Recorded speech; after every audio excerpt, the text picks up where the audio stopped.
Comment faire un tube ou un hit dans la musique? C'est de ça qu'il s'agit dans cette vidéo.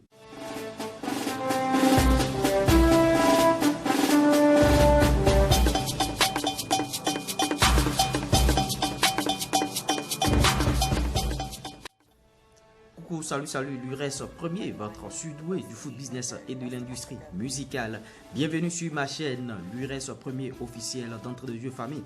Likez cette vidéo, likez la vidéo, abonnez-vous à la chaîne et n'oubliez pas d'activer la cloche de notification là dès que je mets en ligne de nouveaux contenus. Vous êtes rapidement informés sur la chaîne. Ici, je donne des conseils aux acteurs de la musique, notamment les artistes, chanteurs ou tout autre acteur intervenant bien sûr dans ce secteur, et vous allez bénéficier de beaucoup de choses sur la chaîne. Donc d'entrée de jeu, abonnez-vous et dans cette vidéo, nous allons voir comment concevoir des hits, comment concevoir bien sûr des tubes. Bon, les hits ou des tubes en musique, ce sont des chansons qui marchent très bien. Ce sont des chansons que tout le monde connaît au bout des lèvres, que tout le monde adopte, des chansons qui cartonnent entre griffes. C'est de ça qu'il s'agit dans cette vidéo. Maintenant, pour faire des tubes ou bien des hits, il n'y a pas midi à chercher. À 14 h, il y a seulement deux recettes. Soit vous composez des chansons qui sont dansantes.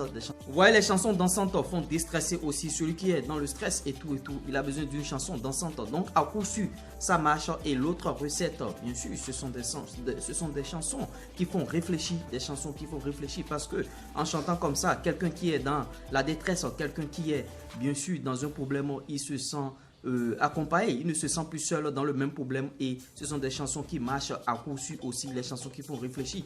Et au milieu de ces deux types de recettes, c'est-à-dire les chansons dansantes et les chansons qui font réfléchir, chanter aussi et s'adresser à un public féminin, ça marche à coup sûr. Vous voyez, tout ce que la femme aime, ce que la femme veut, Dieu veut. Tout ce que la femme aime, ça pète.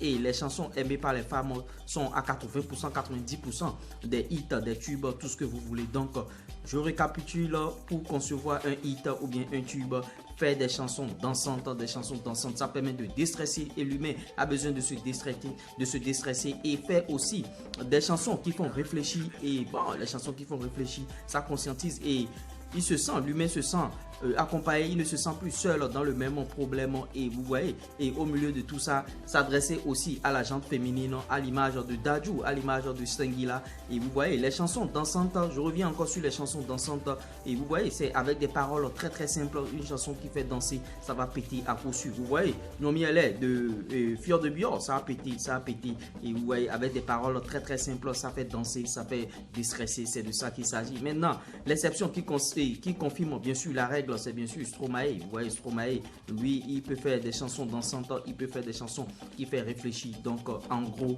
pour concevoir un hit ou bien un tube, deux recettes: faire des chansons dansantes, c'est-à-dire des chansons qui vous font bien sûr déstresser, et faire aussi des chansons qui font réfléchir. Et vous voyez, ça marche à coup sûr. S'adresser aussi à un public féminin, parce que le public féminin, quand ce public vous adopte, c'est le succès à coup sûr. Stengila, Dadju et consorts. C'était moi, Lures Premier, votre surdoué du foot business et de l'industrie musicale. Si vous avez aimé bien sûr ce type de contenu, veuillez me le confirmer en commentaire, et abonnez-vous à la chaîne, likez la vidéo et partagez nos vidéos au maximum.